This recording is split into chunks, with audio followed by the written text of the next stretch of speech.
Yeah. That was the keeper take right there. Bam!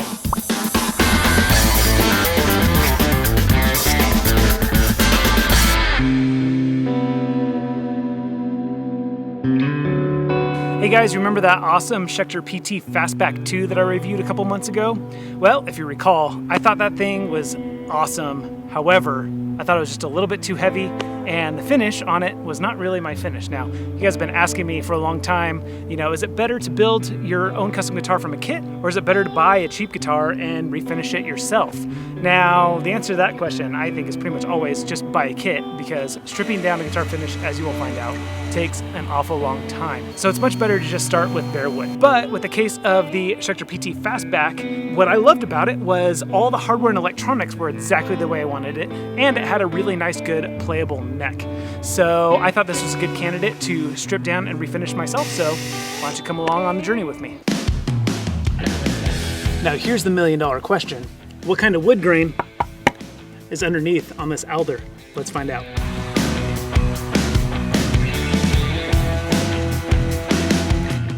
All right, before and after. Oh man, look at this beautiful alder. Got some beautiful wood grain in there. I honestly don't know why Schecter would take such a beautiful piece of wood and cover it with an opaque finish.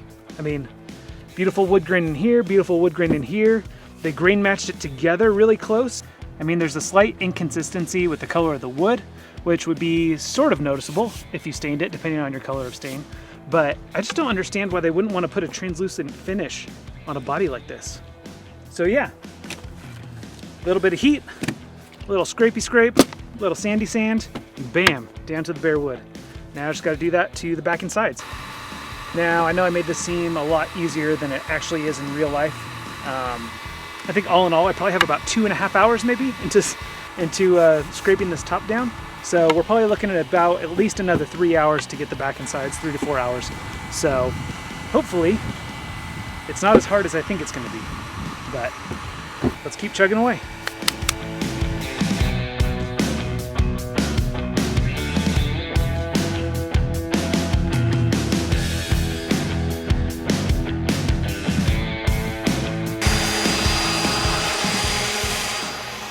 I was lucky enough to recruit a little bit of help.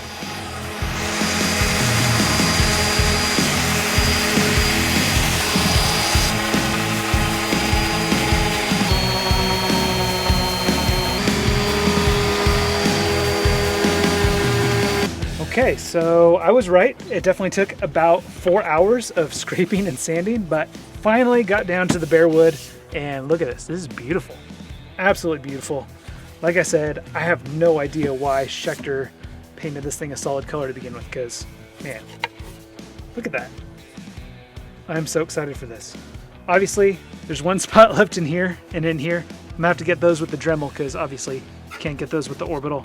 The binding still looks all right. I haven't decided if I'm gonna keep it or not. I did sand through it in a couple spots. I just want to see this wood grain wrap all the way around. So I think I'm probably gonna end up just taking a round over bit to this.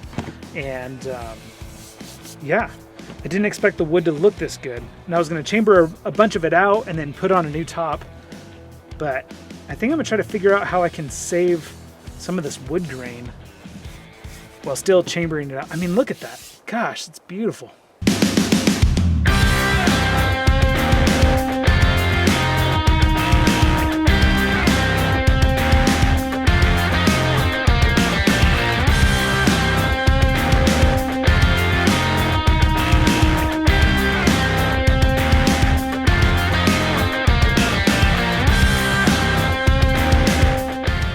All right, vision,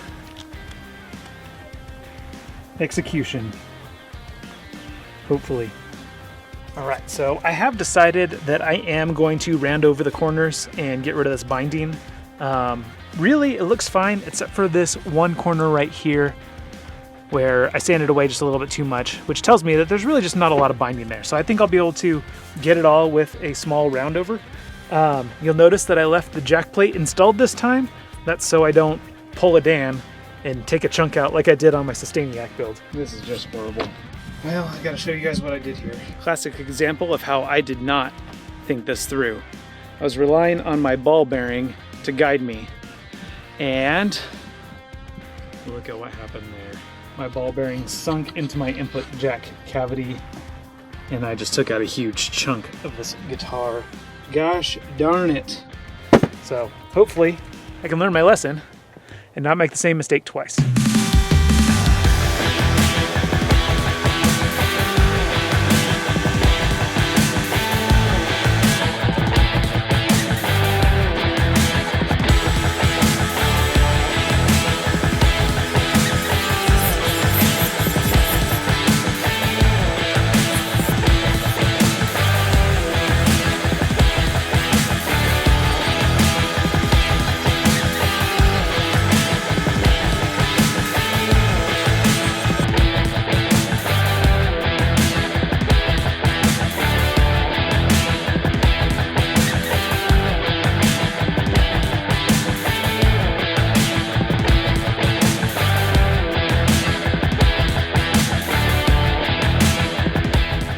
If I'm making a wood pick guard, I would just use a jigsaw because I feel like I have really good control over a jigsaw and I can do some of these more intricate cuts. But lately I've been noticing with some of the really tight, intricate cuts that I would have to do on something like this, I've been getting a lot of like tear out and blowout, which for a pick guard is fine because I typically end up just rounding over the edges with a Dremel and you just don't even know. I smooth it out and it looks great. But for this one, I'm actually going to recess this into the body. It's going to be more like an inlay. I'm going to chamber out the body, and then I'm gonna leave a little ridge around the side for this to sit on.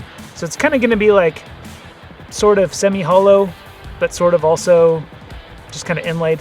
So anyway, long story short, to do this, I'm gonna try using my router this time, and I'm just gonna freehand it. I don't know if it's gonna turn out good or not, but I think it'll turn out better than if I try to do it with a jigsaw. So let's see what happens. All right, came out pretty good. Just gotta smooth out some of these edges with my spindle sander.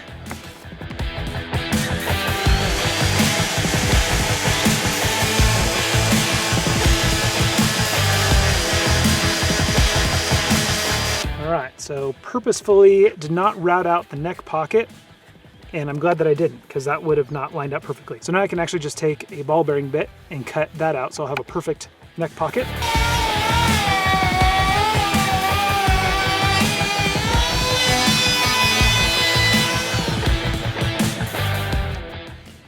Alright, I am pretty happy with how this is looking. Time to start chambering it out and recessing my inlay pick guard things, whatever you want to call them. So let's go ahead and give it a shot, see what happens.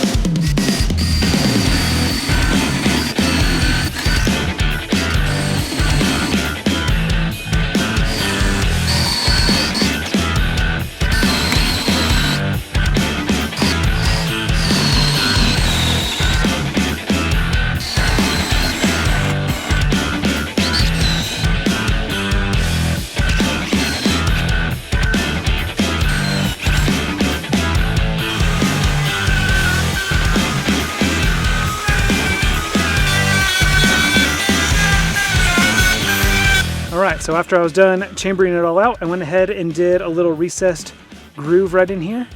And zoom in so you can see this a little better. And the fit is pretty good. It's plenty tight. I have to press it down in there. So, and it's just a little bit lower than the top, which is what I wanted. Although once I do a finish sand, it's probably going to sit level. So. But I'm going to go ahead and leave it like that for now. I think that's a pretty good fit. The way that I'm going to stain this, these little teeny tiny gaps for my freehand routing are just going to disappear. So I'm really not concerned about that. I think that's a good tight fit. I feel good about that. So now I just need to go ahead and do it for this bad boy. Okay, so I have double checked and double traced my larger pick guard, and time to route in our little recess for that to sit down in flush just like that other piece.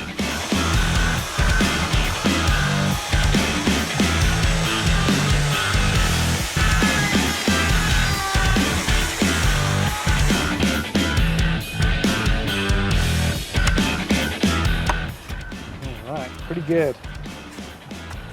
Good enough.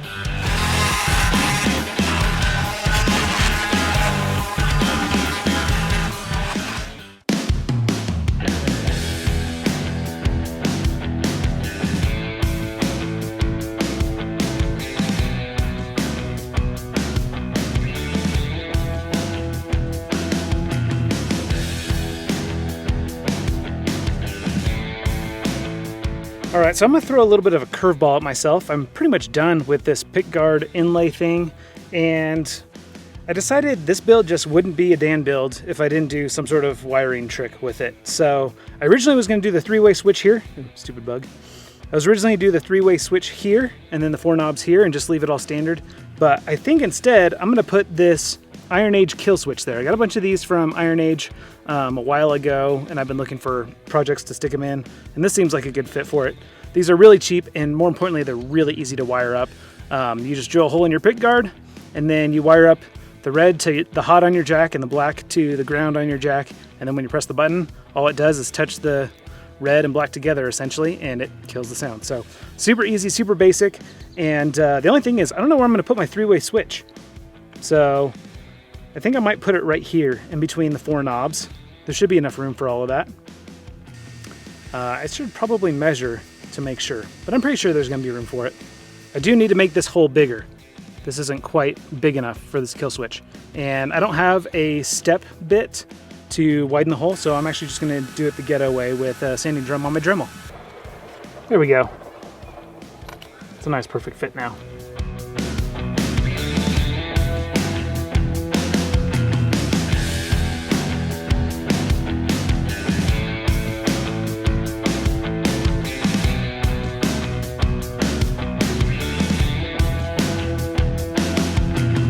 All right, got a few coats of tung oil on this. It's looking really good. I love how the faux flame maple finish turned out on the front.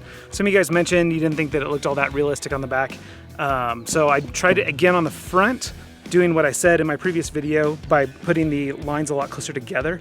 And look at this. I mean, look at that. That's beautiful. Would you just look at it?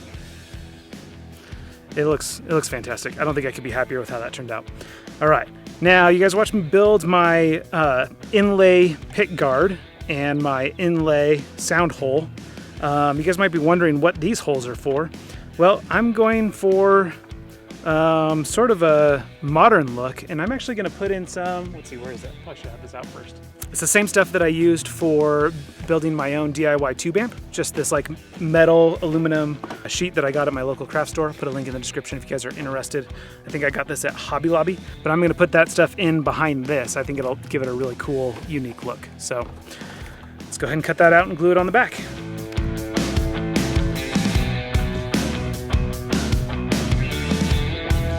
Gorilla Super Glue Gel.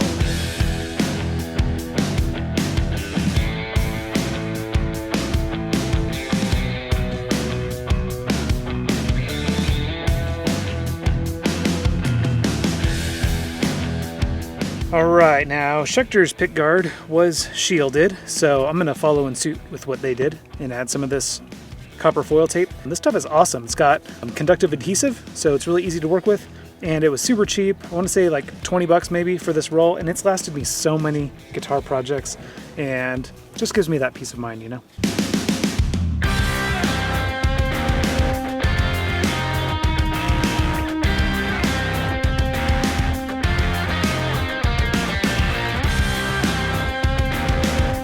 That'll be good for that. Now let's go ahead and do the inside of this cavity a little bit. I did spray paint the inside here so that it would be dark underneath the mesh, and I covered up the shielding paint that they had used, so don't know that it's necessarily gonna really be all that good. So we're gonna go ahead and just stick some of this in there as well.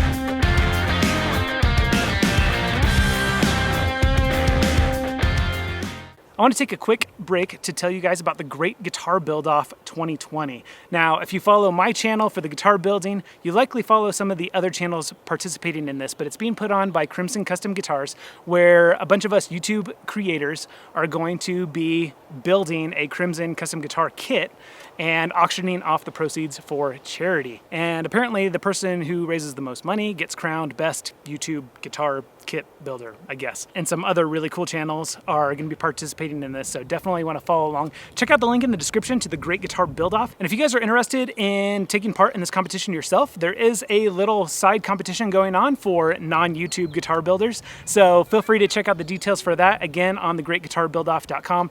And you can purchase a Crimson Custom Guitars kit using my coupon code to save 10%. And you can build along with us. And I think the winner of that competition actually gets a free guitar kit to build. So if you guys are interested in that, check out the information down there in the description. And I can't wait to get started on this thing. I think it's gonna be a lot of fun. Now, let's get back to this project.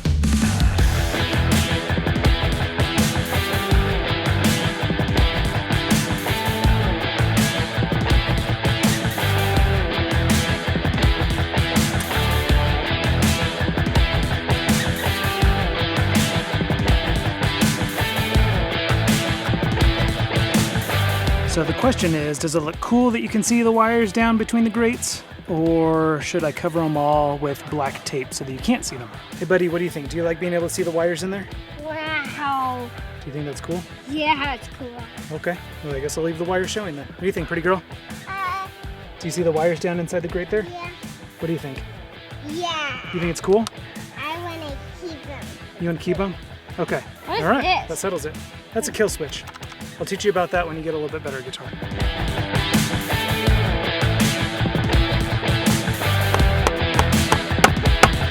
Now you might notice with this guitar, the one thing that I didn't strip down and refinish myself is this neck. And the reason why I did that is because it's already a really good plain neck. And unlike the guitar body, if I took a heat gun and a scraper to it, I definitely have the ability to damage it, and then it wouldn't be such a great plain neck. Not to mention the fact that Schecter put a lot of hard work into this neck, and they've put their name on it and a serial number, and I just don't feel right about stripping that stuff off. I do have a solid maple telly neck that I'm going to be sticking on this thing, but for now I just wanted to build it and play it and enjoy the really good plain Schecter neck. Now typically throughout my videos I have background music of me playing the guitar that I'm building, and the reason why I don't this time is because I really didn't make any upgrades to the electronics or hardware. So this guitar sounds exactly the same as it did in my original review. So if you want to hear how this guitar sounds, definitely check out my original review of this guitar. The one thing that I did add was this kill switch, which is why I played that demo in the beginning that was really kill switch happy. But other than that, it pretty much sounds exactly the same. So if you want to hear this guitar, definitely check out that video. Don't forget to click the link down in the description for the Great Guitar Build-Off. And if you're interested in more DIY tips, tricks, and hacks for guitar building and modding, definitely hit that subscribe button. I'm Dan, this is Guns and Guitars, and I will see you in that next video.